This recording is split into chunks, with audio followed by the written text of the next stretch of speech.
Welcome to the Pen by Design podcast. I'm your humble host, Destiny Jordan, and here on this podcast, we delve into the craft of writing, publishing, and tips and strategies of being a creative entrepreneur. So let's get started. We have Miss Tamyra Smith Davis, and so let me go into her bio a little bit. So discovering the inspiring Tamyra Smith Davis, acclaimed author of A Fool in Love, a poignant exploration of healing and from abusive relationships. She's from Orlando, Florida. She now resides in Troy, Alabama, infusing her purpose in every facet of her life. Tamyra's journey radiates empowerment, guiding others from victimhood to victory.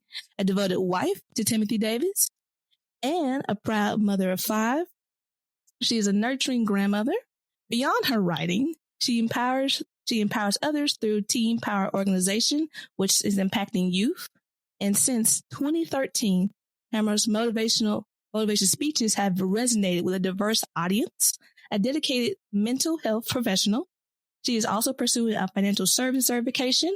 Amid her busy life, she enjoys crafting, reading, and cherished family moments. Excitingly, Tamyra will soon appear in the documentary A Black Mother's Love and Resist, embodying her selfless nature and charisma. Tamyra Smith Davis also embodies strength forged in adversity, reminding us that healing is a transformative journey. Her story kindles hope and resilience, illustrating the power of embracing one path to create a brighter and empowered future. Please welcome my wonderful guest right here. So thank you so much for joining us on the podcast. How are you today? Yes, I'm doing great. Wonderful. So all my listening audience, you can't see, but she has a wonderful shirt on of Fools in Love, which makes me a little jelly. So now I need to make sure I get a shirt for the podcast. Promoting. But let's go ahead and jump into all the fun stuff. So the first things first is, what really made you kind of start on writing your book? Well, I wanted to help other women. So I started writing my book, and it was going a different way. And when I began to actually say, I'm going to write the book, starting the master class, it was like, no, don't write it on that. God gave me another vision. So I wanted to help other people. He said, no, you do a self-help book. So it's just not a nonfiction book on my life. It's more of me helping other women, asking questions, engaging the reader. It said that your phone is, your system is muted. So the question is, what this one is, what was it like to write this type of book? What was your process, and how did it kind of come about to write it? Was it done in a week, or was it like took a couple months or days? The question with this one, next one was, what was it like the process of writing your book? Was it like a couple of days, or was it took you some time to kind of go through the material and writing it and kind of pouring it out?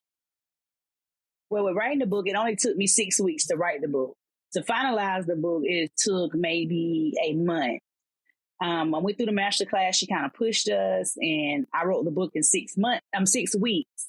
And it took like a month for it to actually be finalized because I took pieces from my journal, and I just turned my journal into my book. So it didn't take very long. Well, that's awesome. So you're already making the book in anyways. I was. So look at that. So even like journal entries, things that we think may take for granted, like if you journal or if you just write positive notes on sticky notes, all of that can really be a combination coming in to making your book. It didn't have to be so flossy and fancy. Yes. Oh, well, look at that. That is something like to take notes, everyone. So your book could be standing right in front of you. Just need some help to kind of put it all together. So that also is pretty fast. But also then, how did you kind of find your publisher to help you bring your book into the world? So cool things. How did you find your publisher to help you bring your book into the world? How do you kind of go about knowing them? Well, my friend had wrote a book. She had just released and published her first book. And I met her at the store to pick up a copy of her book. And I was telling her how I want to write a book. I should write a book. I've been thinking about a book. And she was like, go for it. I mean, I got a publisher, they finna get ready to start a master class. And so I got in contact with her, and it was go from there.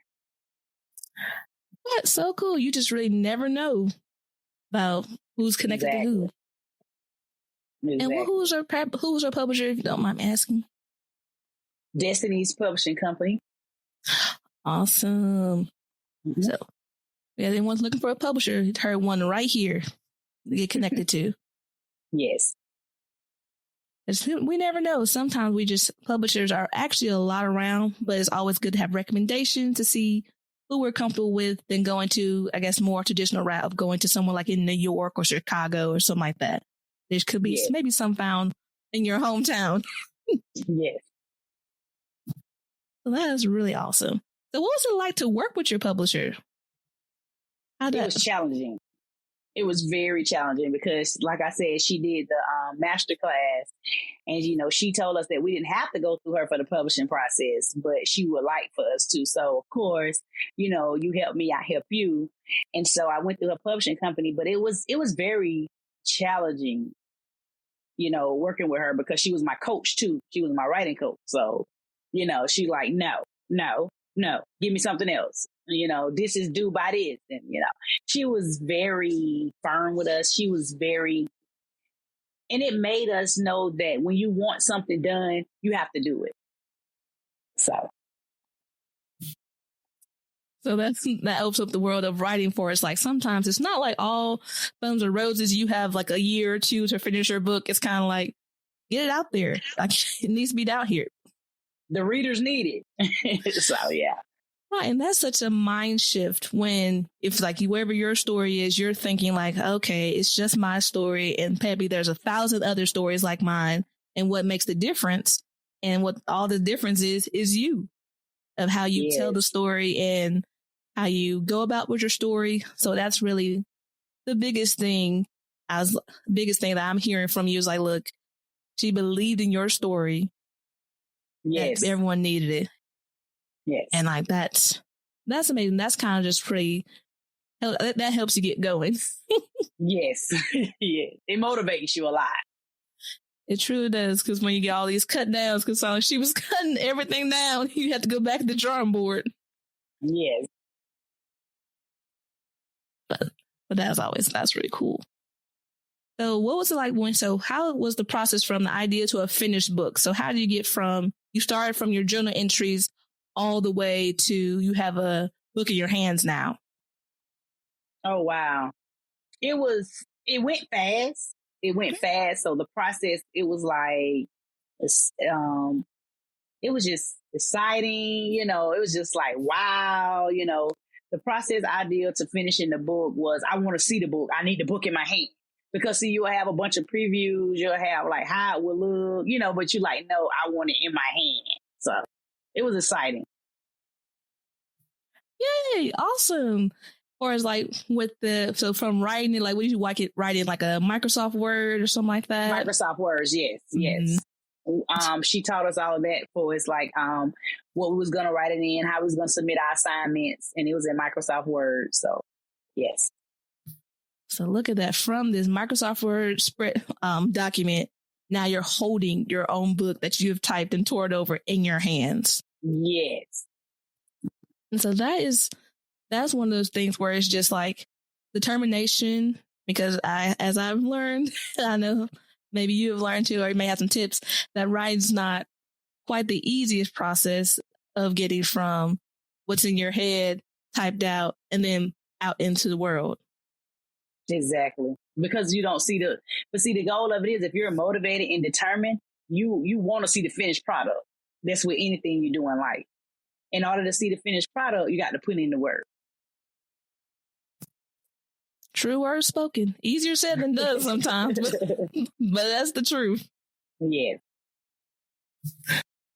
And so also biggest thing, so now that you have done this wonderful hard work, just for all of us to have the blessing to read your work, how do you promote it? I promote my book on my website. I have a website. And I also promote my book on Facebook. I promote my book everywhere I go. I do a lot of pop-up shops. I actually was a vendor at the Pike County Fair. So I do a lot of promoting. I have different groups that I'm a part of on Facebook, and I might say, "Hey, share this," or this or this. Just word of mouth. So that's the best form of marketing, is just tell everybody, and someone's going to come around and tell their friends and make it spread. But It's kind of like when it's your book, their publisher, nobody else is the biggest promoter, should be the biggest promoter other than you, but it's your book. Right. Exactly.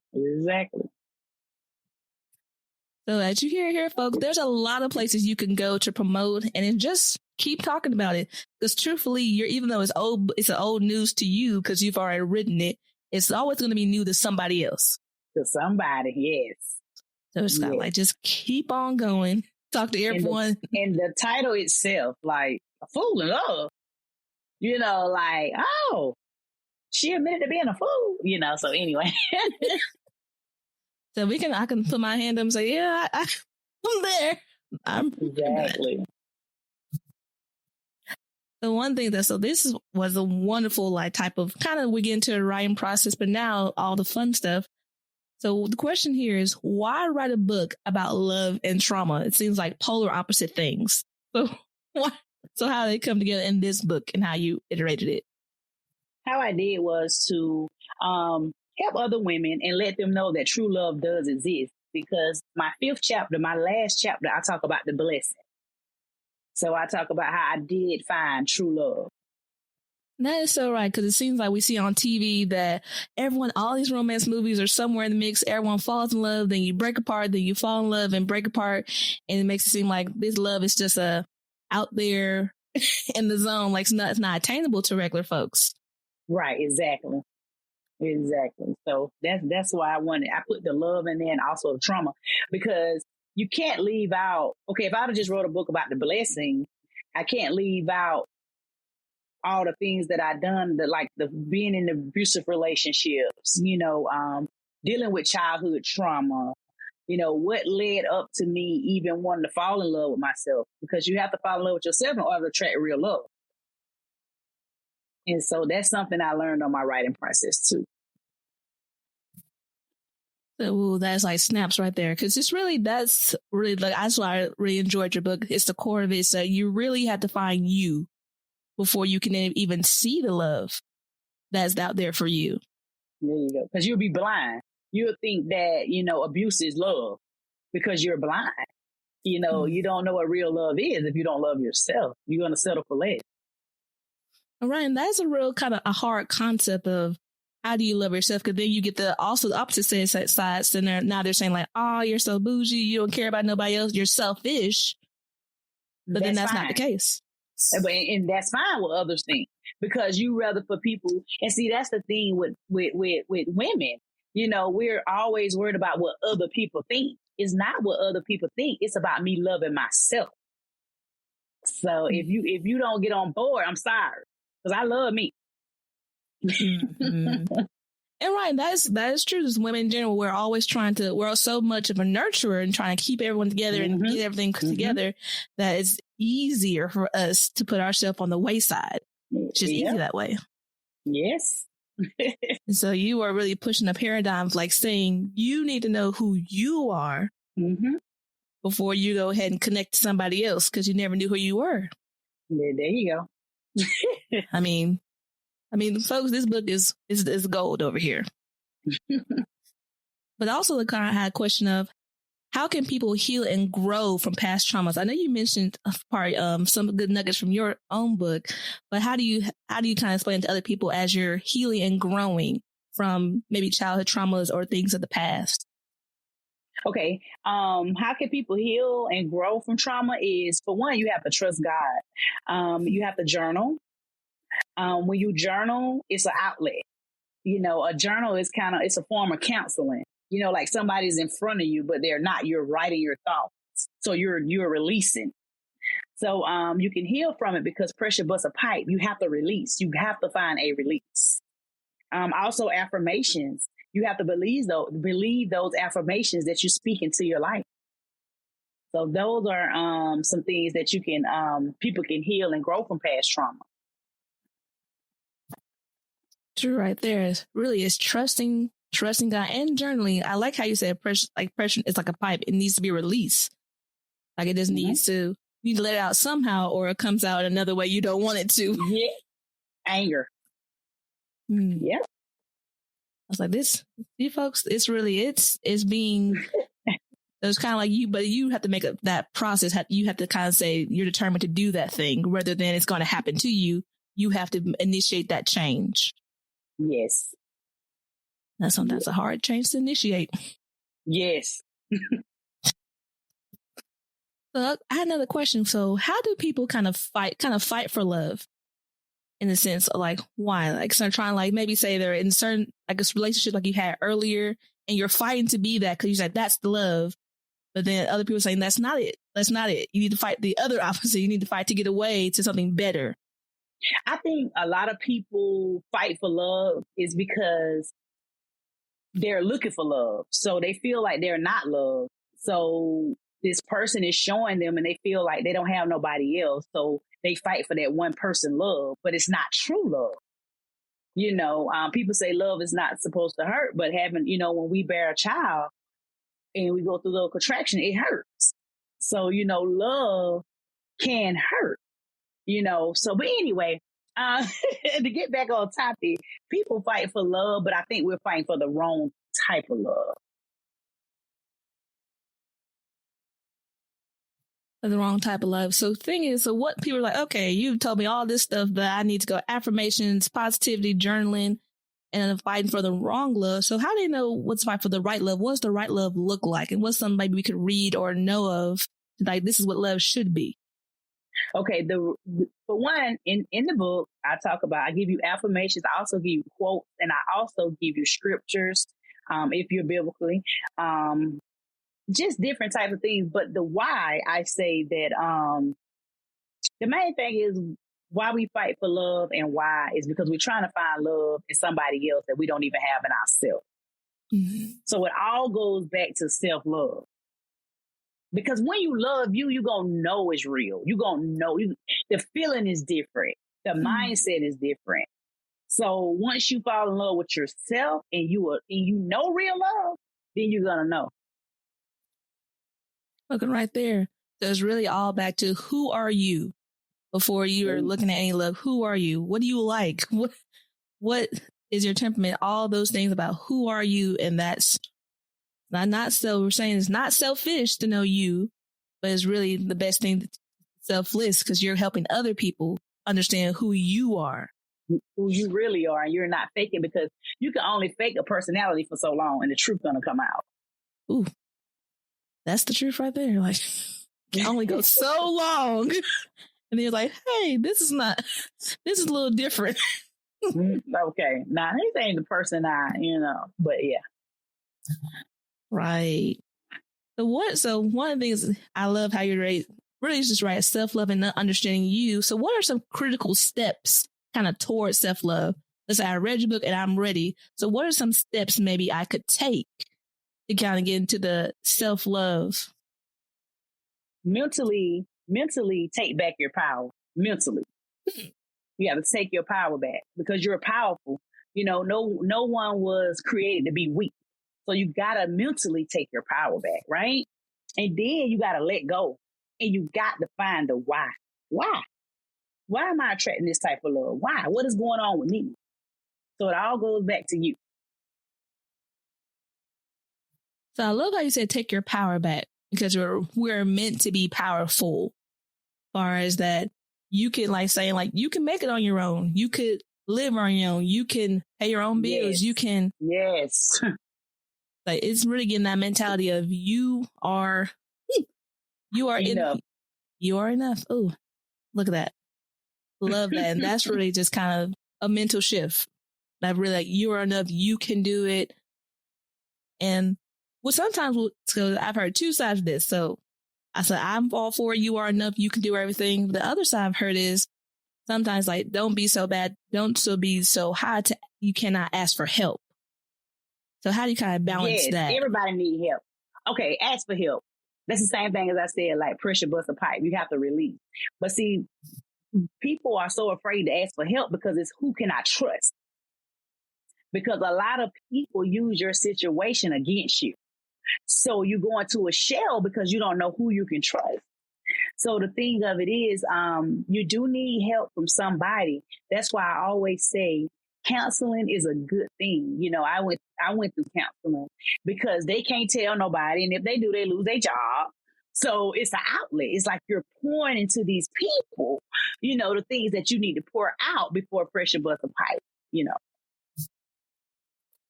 That's very true.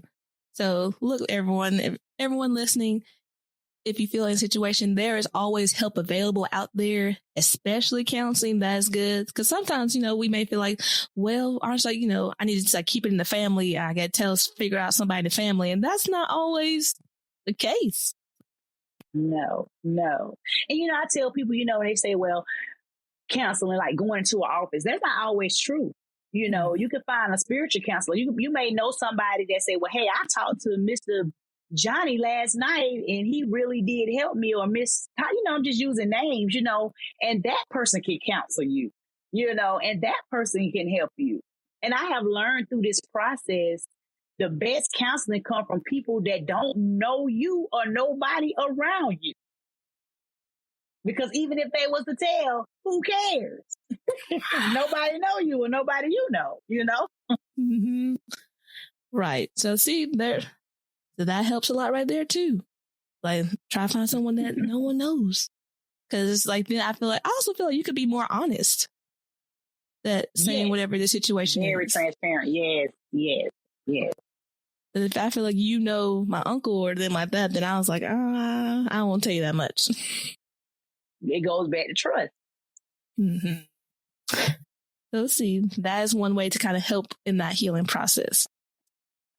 Yes. So my question is, what gave you the strength and courage to overcome your own trauma? Kind of how did you kind of pull yourself from that relationship? I didn't go through one abusive relationship. I went through several abusive relationships, but I also talk about them in the book. I talk about 3 different relationships that was very horrible. But what made me overcome it was enough is enough. God actually blessed me with a job working in mental health. And as I began to work in mental health, you think that you're going through something, it's people that's going through, you know, way worse than you. And so it kind of helped me overcome my trauma and say, hey, you know, and as I was going to work and I was helping people, you know, that had been abused, sexually abused, drug addicts, you know, alcoholics, you know, as I began to help people, I said, you know what? You need to get rid of your own trauma and drama. You know, you need to love yourself. You know, you know how you just say you got to practice what you preach. You got to practice what you putting out there in the atmosphere. That wasn't me. So when I began to say, okay, now you telling these people to do this and do that, you need to take your own advice. So I began to take my own advice. I began to fall in love with me, coming up with a plan, and you know, I'm thankful for it. Now I can spread love and help other people. I was like, ooh, that's really good right there. He said, practice what you preach. He said, everyone's getting better, getting freed and delivered. He said, but I'm not. You know? That's true. But I like how you said have a plan. So yeah, I give you an idea. What was kind of your plan to go ahead and kind of move from where you were to where you want to be? Okay. Well, a plan is, okay, if you're in a relationship with someone and love is, see, a lot of people in these relationships, the first relationship I talk about, I was actually in this relationship with this guy and for 8 years. And he almost put out my eye. I had to have emergency surgery and I paid for his bond. Can you say a fool in love? But I was so afraid to leave because you're just afraid. You know, they have you so afraid. Don't nobody else want you. You know, you can't make it without them. So anyway, what just gave me the strength is I fell in love with me. And I realized that I was addicted to pain. And when I realized I was addicted to pain, I was like, wow. And so I came up with a plan and steps of learning to love me. I said affirmations. I said these affirmations for over a year. I love myself. I am somebody. I have a purpose. I will not give up. I did sticky notes all over my mirror because I felt ugly. I didn't like myself. But anyway, and those things built me up every day. I began to follow motivational people. I began to get involved with more spiritual women, that tell their story. And it was just amazing how you can get your inner, you already have the strength, but know you have the strength by listening to someone else's story.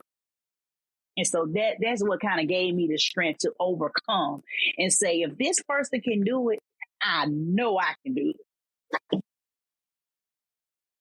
So look at that. Awesome. So it's really just like small seeds every day makes big differences. Yes. If you trust the process. Oof, I love that saying, but that's also a hard one to follow. Got to trust the process. It's in the mind, everything. That is true. Everything starts with thoughts, and from there, you'll go for it. But it always starts with that one thought. Mm-hmm. Let's see. So was there ever like a time where these positive affirmations were really difficult to express, and kind of why? Like you had in the book said, it's not my fault. I'm enough. I love myself. I am somebody. I have a purpose. I will win. I deserve happiness. I deserve joy. But there's time where it just seemed like it was so far from you that it was hard to believe that. Yes, because when you first start saying your affirmations, you don't believe it. It's like, they say it works, so I'm going to try it. That's just like if you got a headache, I'm going to try these Tylenol, but they say they work, right? So it's kind of like you don't believe it. But what I want to say is you have to trust the process because there's power in the tongue. You have to speak positivity over your life. You have to speak these things in your life. So as I was saying, like, it's not my fault. You always got that negative side saying it was your fault. In which a lot of it was my fault because I allowed it, right? But you have to say it's still not your fault for a person to mistreat you, if I make sense. You see how I use it? I use it in both ways. So, and am I enough? You better believe I'm enough, right? And everybody deserves happiness. So as I began to say these things, and I love myself, and I am somebody, and I began to pour these things in my spirit, I was like, you can do it. You can do it. But it was times where they was difficult because at first I didn't believe it. But then like I said, it took me over a year. And now you can't tell me that I'm not somebody. So it's like, keep it to moving. Like we just got to keep all the way. Give yourself some time. Usually it sounds like for these things. So let's say I start doing them today and 2 months later I say, it doesn't work. Well, you still have to believe it. You haven't trusted it. So you got to give it some more time. So I would say I'm going to tell you. I didn't mean to cut you off. I'm going to tell you what I've done. So as I was saying these affirmations, I got into gardening, right? And I was like, I'm going to plant me some plants. And I named the rose Miss Davis after I got married. And Miss Davis would not grow the first year. I'm like, what am I doing wrong? So I started asking questions and asking it what to do, how you do your roses. Your roses look good. And they began to tell me. And this year, Miss Davis looked good. But if I would have gave up, because I was going to throw the whole process, this ain't working. I was going to throw it away, but I didn't. So I began to tell people when you plant seeds, that just like with these affirmations, you have to believe it in order for it to, you trust the process so you can see it blossom. I'm so glad Miss Davis came to life. You see what I'm saying? She's so pretty out there. Oh, man. Let's see that. So that gives some time. So it's kind of like, give yourself maybe 6 months, give yourself a year, give yourself some time to really grow into what you're dealing with, grow into like your different changes with your affirmations, or go into different people's, or even your counseling. Counseling doesn't work the first 3 times. It takes a little more effort. So what was the best way to kind of heal after a loss? Because you did talk about those relationships. So also kind of like how they changed. So how kind of you have to heal after like, hey, this person's out of your life now, which is a good thing. But then sometimes you feel like you've really lost something because now you're like, what do you do? You have to build your self-esteem, of course, and set boundaries and limits that feel right to you. Set those boundaries. and stick to it. So nobody can cross them. Not even you. There you go. Mm-hmm. So what are kind of some of so after you leave that first relationship, what were some of the boundaries you started to kind of put in place going into your future relationship? The physical abuse. I just wasn't going to tolerate that. But it still was the cheating, the lies, the manipulation. But I did set boundaries where you wasn't going to put your hand on me. Okay. The physical abuse. Looks always a great place to start. So one thing this kind of question is that what kind of makes people want to stay trapped in their own trauma? Like, why do you think people stay there in those certain places or even relationships? Because at the moment, they don't see a way out. So they stay trapped. So what I said with your book and really with your motivation speaking, you're always letting people know that there's always something better on the other side. Always something better. But see, a lot of times we want better, but do we know how to treat better? You see what I'm saying? Do we even know how to accept better? So we got to fall in love with ourselves. So goes right back to you. Go right back to you. Like, you are the core of everything in your life. Where does it go? Where is it going? What's it like? How does it grow? How does it not grow? It's really us sounding like as we begin to love ourselves, it kind of branches out roots and flowers from as we're loving ourselves. Yes. So what were some of the ways that as you were blossoming, that you were kind of filling yourself back up with positivity and love to later on be married to your husband? For the better, and I had to spend more time with me. And once you spend more time with you, you learn things you never even knew about you. And you be like, wow, how I didn't know that about me? That's because you wasn't loving yourself. You was, like you said earlier, you was worried about everybody else. So you forgot about yourself.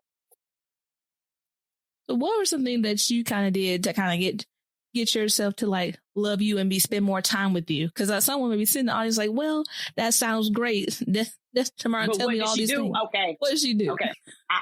I actually we have a lake, and I went to the lake, and I spent many days at the lake crying out at the lake.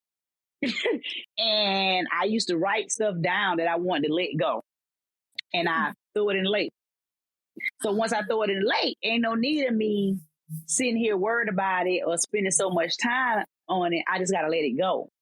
So I did that. Like I said, I did the sticky notes all over my mirror. And as things were shifting for me and changing for me, I would move a sticky note so I could see myself. I was so, disgusted with myself. So I didn't even want to look at me. So I would move a sticky note, move a sticky note, move a sticky note. I also have these motivational puzzles. So you tear the puzzle apart, and as you put your life back together, you put a piece of the puzzle back together. Right? So that was something that I did. And I actually made the puzzle. I make the puzzle. So I found things that I can do to build my self-esteem up. I went on the keto. Let me tell you, that's a part of it too. I don't want to leave that out. A lot of women, we get these relationships, we gain weight. I'm a stress eater. So if there's any stress eaters out there, then you can relate to what I'm finna say. So I got, my heaviest was 246, 242, and I went on a keto diet. I had heard about the keto diet, and my friend at work challenged me 7 days to try the keto. So when in them 7 days, I lost like 10 pounds. I said, wait a minute. So it motivated me to want to keep going. And so as I began to get smaller and smaller and lose more weight, and I learned about endorphins. You release your endorphins. That's your natural happy, your natural high. So I began to spread the word and awareness on endorphins. Just go for a 20-minute walk, exercise, eat your favorite food. It's a lot of ways you can release your endorphins. So if any listeners, if they want to Google endorphins, that brings out your natural happy. So those are some things that I've done to build me up and let me know, like, hey, you on fire, come on. So once you start something and you start seeing the results, you don't want to stop. So that is true. Oh, I'll take that, because I do love a good walk. Just, I don't know where I'm going, but I'm walking around the block or something like minutes. that. Mm-hmm.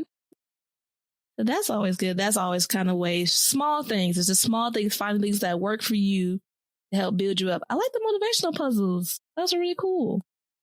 Yes. So you make them as well? Yes. I said we got to help Miss Davis for these motivational puzzles. Yes. I didn't even know they had those. That's really cool.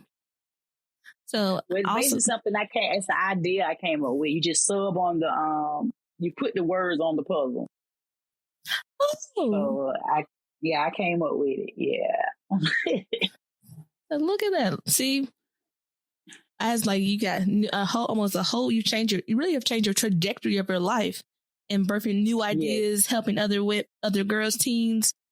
Like, think about all the things you can do once you really see and focus what your life is like. It's a powerful life.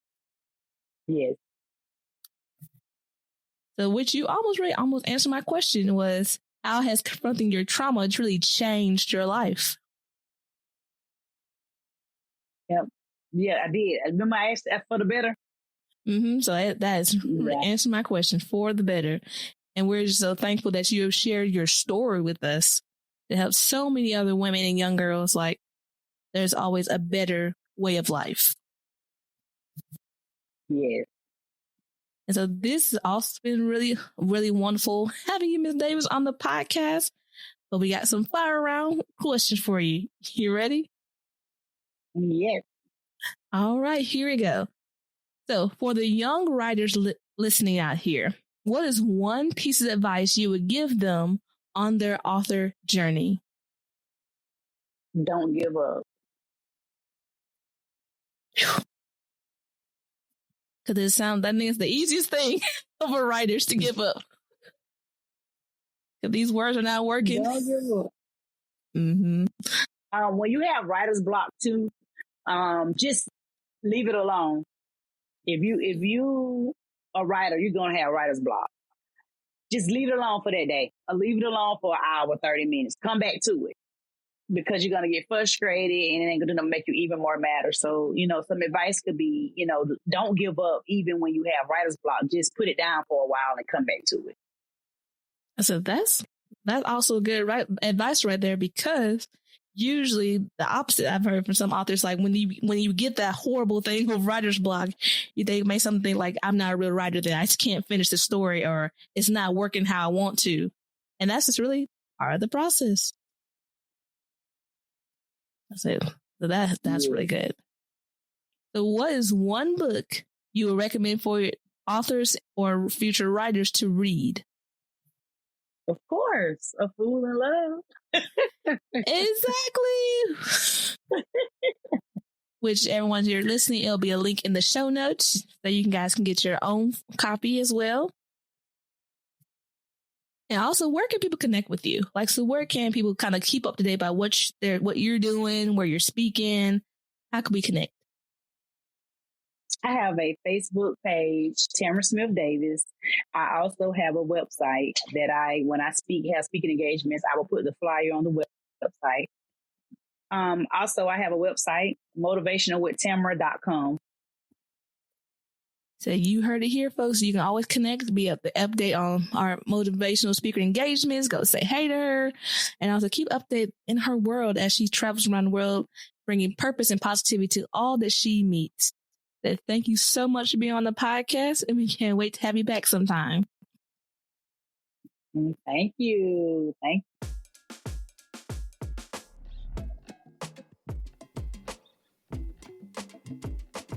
Thank you for listening to Pen by Design.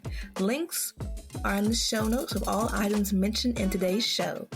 Don't forget to pick up your free self-publishing guide to start your author journey in the show notes. Pen your own story designed by you. Catch you next episode. Bye for now.